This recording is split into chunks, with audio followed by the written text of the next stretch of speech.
Fuck. Let me change. There we go. This kick. Perfect. Kill me later. That.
One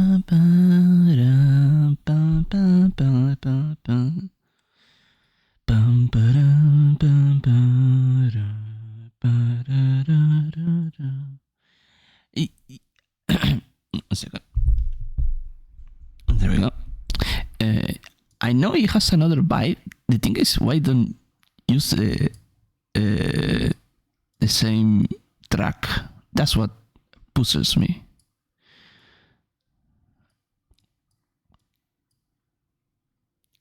Dun, dun, dun, dun, dun, dun, dun, dun, dun, dun, dun, dun, dun, dun.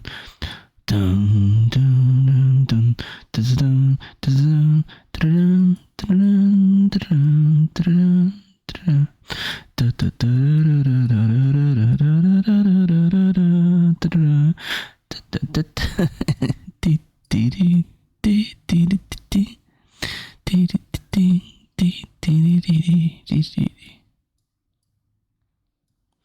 oh, it's such a banger.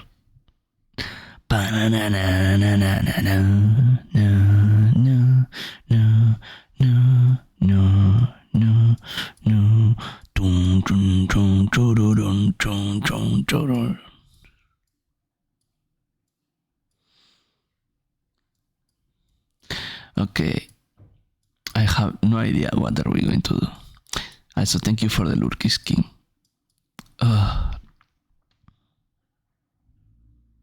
No, we are in the void. Welcome to my home. Hi, Matt. So, fluff.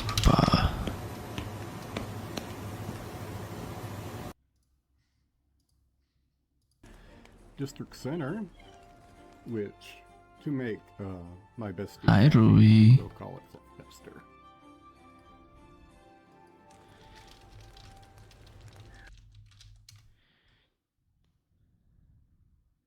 Hey. I'm kidding. I fucking love porgies. Porgies are fucking cute. I can't be too mean. I love the short legs. I also love munchkin cats. She Munchkin loves cats are the me. ones with the Chat, teeny do you tiny hear short her? stubby legs. She loves me.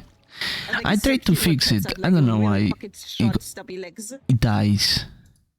Sometimes it's like it gets a bit with someone and only picks one clip. Let me see. Autumn steps. No, Autumn is a new one. Can't even do that, right? What happened the same with Autumn? What the?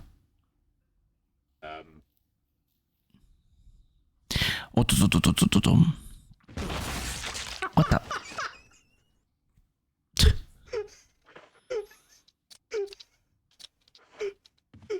It's not a death, but I wish it was. Oh. Yippee!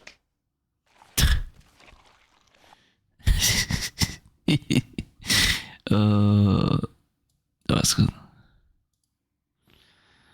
Okay. I don't know what to do. Anyone has an idea of what to do? I'm very hippie. I don't know if you can tell. Smile. Every day I wake up hippie. Every day I wake up hippier than before.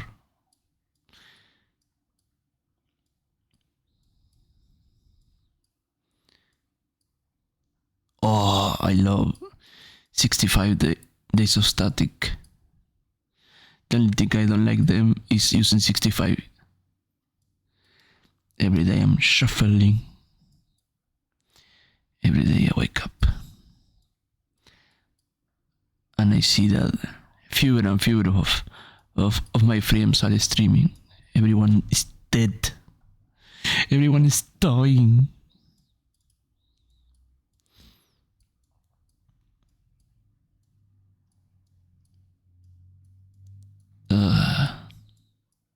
And yes, we don't have anything to see because I don't have a just chatting in the scene.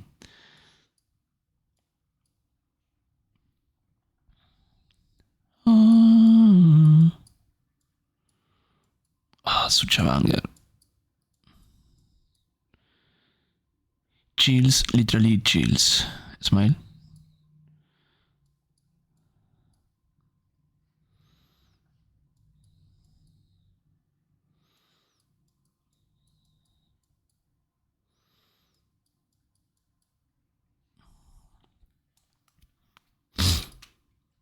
Oh, let me.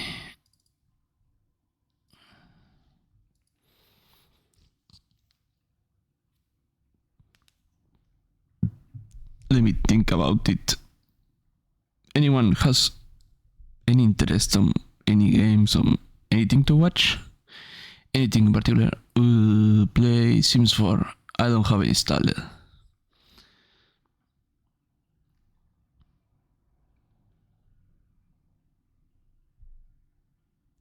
Also, it will have to be with some. So install it.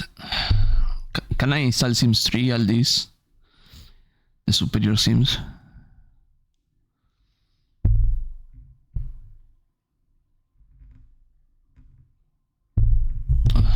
It's probably going to throw down the entire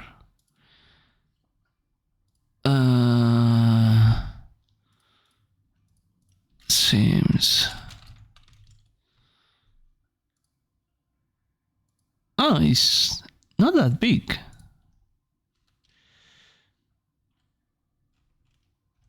I only have the Sims 3 probably gonna break your PC. Sims 3 was higher. That's what she say. Means it's not that much. So you want Sims or not? I have only the main game of 3 and 4.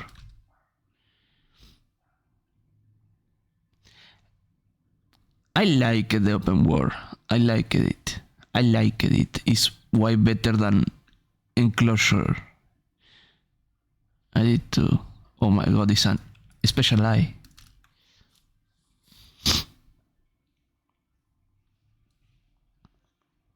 But also makes it more chauncey. At the time, yes, but on today's day and age, the requirements are very mid, so yeah.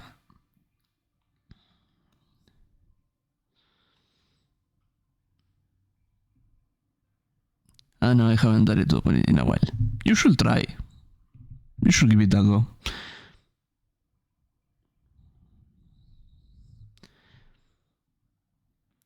Are you thirsty? I'm thirsty. I am thirsty. we can play Peak since you two played. I don't remember when. I could play Termina. You my pet dog. What to do? What to do?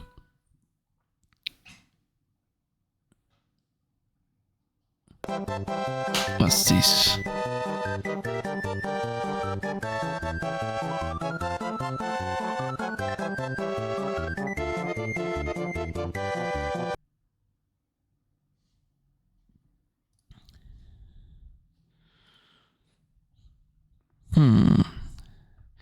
What are you thinking, Ruby? I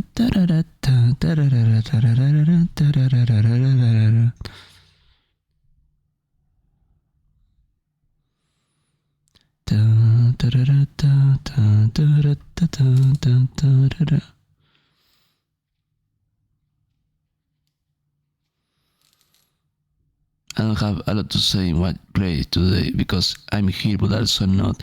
I heard today I got arrested for family association off. I'm thinking I'm pissed off. My capture card doesn't work. Wait, you try to? Don't tell me you try to get Mytopia. Mytopia, no.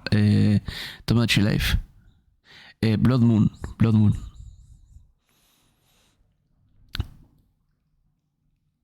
Oh, that was going to be so much fun.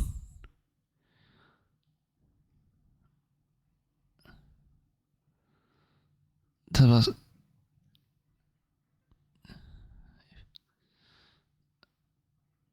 we can try to look at that after. Maybe you just fucked it up.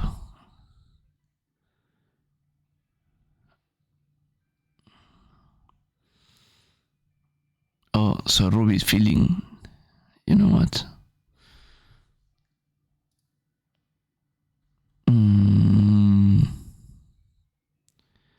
I'm thinking.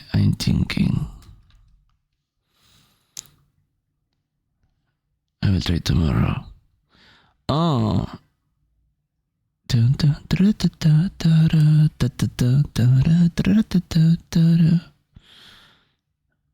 There are some hidden gems. I know. This is the original. Bum bum bum bum bum bum.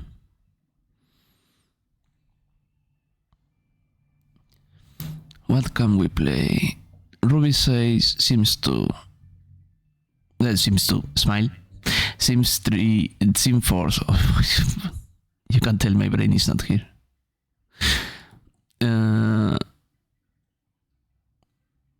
I miss Sims 2. Sims 2 are great. Pa pa pa. Pa pa pa. It's hella ugly though. It's still a great game, but it hasn't passed the visual appealing test of time.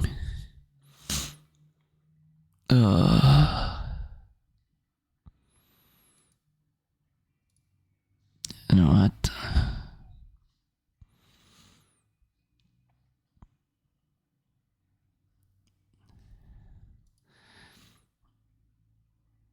Can you think something to play? Smile. You can do it. You can come with something, right? Smile. Decide for me. My brain is not here. Me no think. Listen. Let me.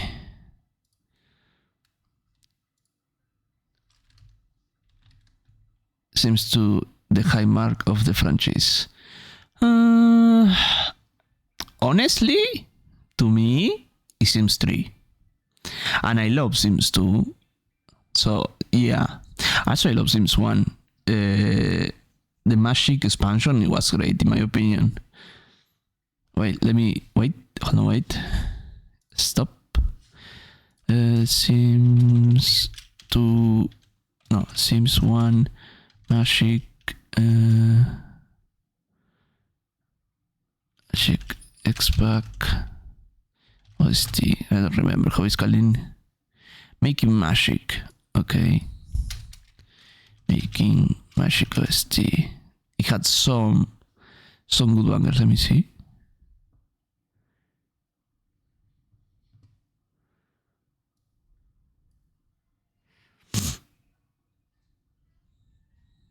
No, it's not this one.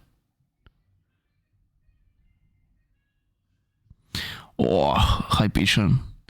Any idea what should I play, Pigeon?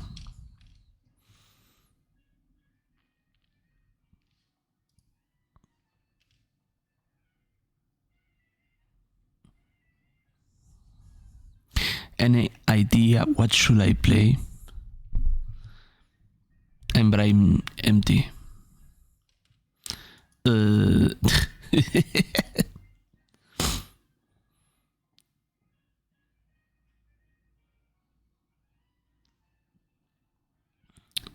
Honestly, same man. Checks out. My man.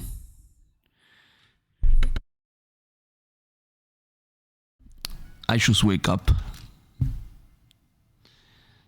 So Ruby, any idea?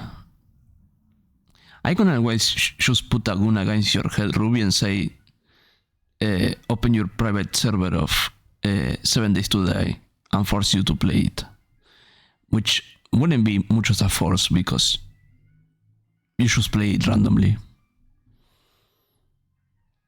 But yeah. Ah, what a banger.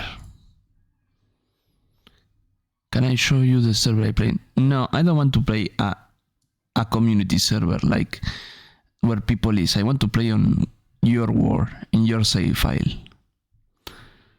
Ta-da-da, ta-da. Well, sucks to suck. You suck, you random. Exactly. If I'm going to play with friends. Fuck everyone else.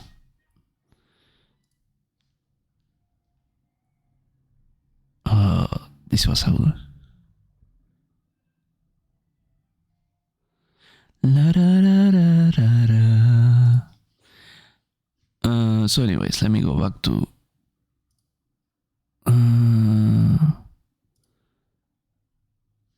my likes. You know what? Please, thinking something to play. I'm going to do something. I'm going to improve something really quickly.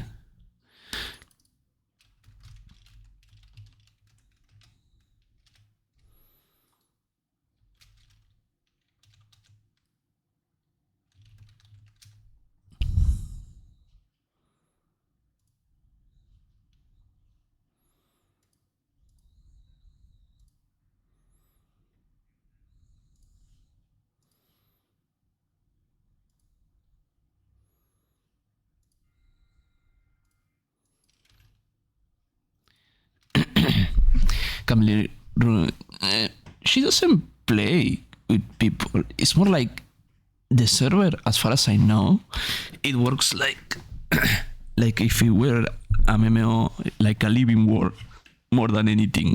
She doesn't partake with others. She just do tasks and sell stuff. So yeah, it's more like that. Yeah, she plays that server like I play WoW. So yeah, you too, everyone. Wait, announcing. Think something to fucking play. And in the following moments, don't annoy me. Smile.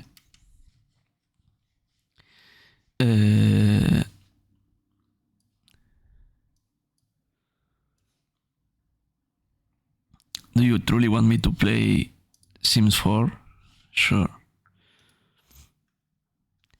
I will play Termina if Kiki wants me to. So if that's that, I will randomize. I can run and show it. No, fuck that. 1 second. Let me fuck that. What's it? Let me check setting. Fuck that.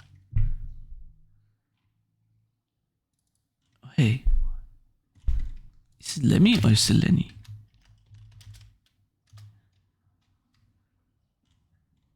Wait, what the fuck? Well, you get the point.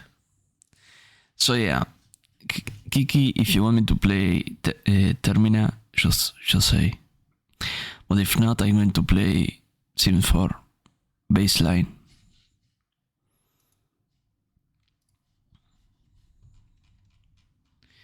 Let me sing this first. Smile. Can we? Oh, yes, you can. Oh, in here.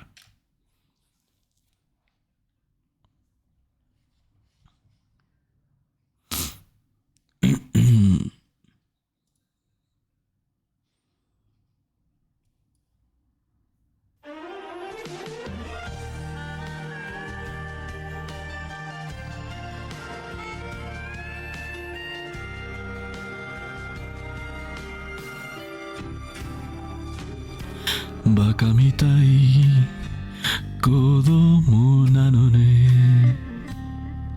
夢を追ってき続いて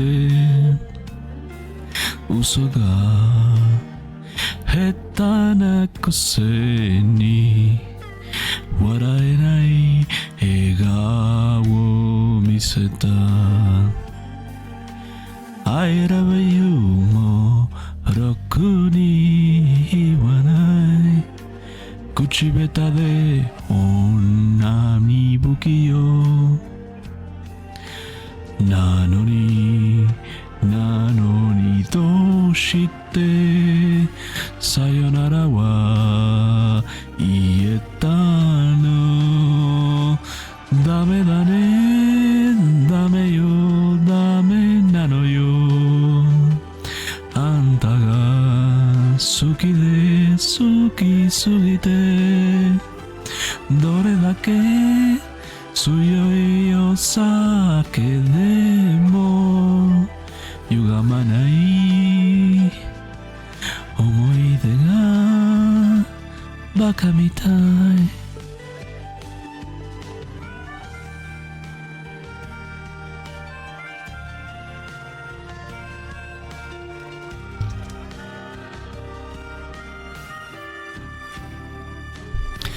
バカみたいほんとバカねあんた信じるばかりで強い女のふり切なさ夜風浴びる一人になんて3年が過ぎ街並みさえも変わりましたな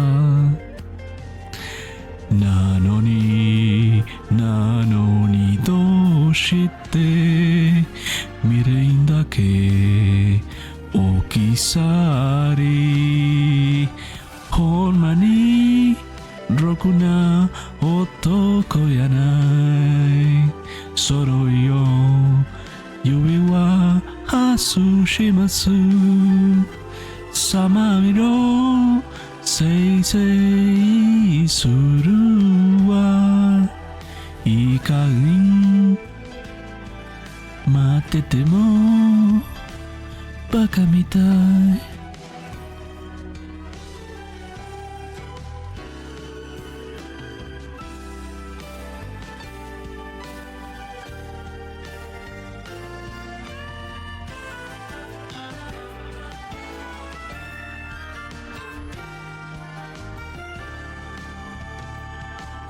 ダメだねダメよダメなのよあんたが好きで好きすぎてどれだけ強いお酒でも歪まない思い出がバカみたいほんまにろくな男やない揃いの指は外しますさあ見ろせいせいするわなんなのよこの涙バカみたい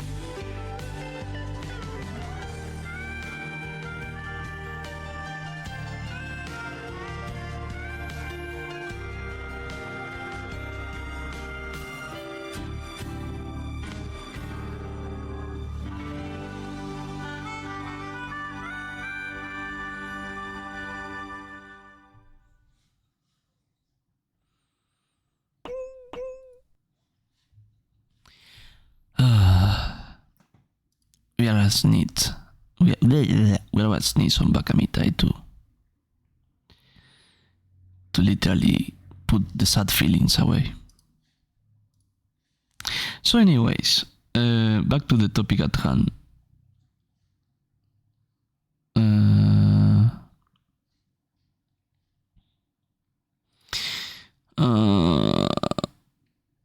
Of all the games, you always choose the one I don't have installed, Ruby. Fuck you. You are lucky that I'm a people pleaser. Wait, do I have to fucking install Origin?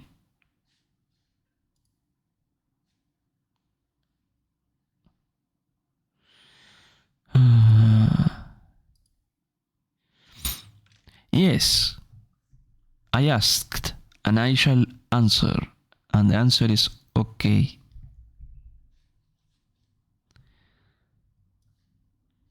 I'm installing it, so if the stream goes down, blame Ruby. Make a decision. I already did. I'm installing Sims 4. You didn't say if you want me to play Termina, so the only person that says something is Ruby, believe it or not. So there is no decision to make when the option is only one. Also, I feel you just want me to go with Sims 4 because Ruby said it and you want Ruby happy. Next time, I'm not gonna make a suggestion. Please, next time, do a suggestion because I like it. I like not to think what to do. So yeah, please do. Other than Ruby happy. What a sim. Golden Light? What is Golden Light? What the fuck is Golden Light? It's like a song? A cursed game. Let me see.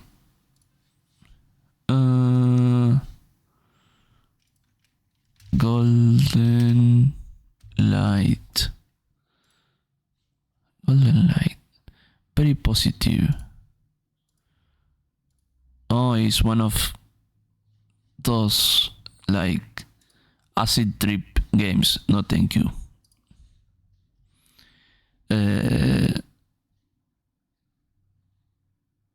I'm not into acid trip games. You can say some of my games are already acid trip, but not that kind. Did I shop for an hour? Am I pulling a Ruby well enough? Am I a good streamer like Ruby? What is my 40 minutes? How is the stream? Is the stream dying? Doesn't seem like so. Do you want me to suck at singing? Let's sing something faster. Because I can sing slow songs, but whenever it's a higher tempo, I cannot. Hello, Damage, Gun Keys. Where it was? This is one with. Well, you're going to. Shotman Shinpan Karaoke. Okay, let's fucking go.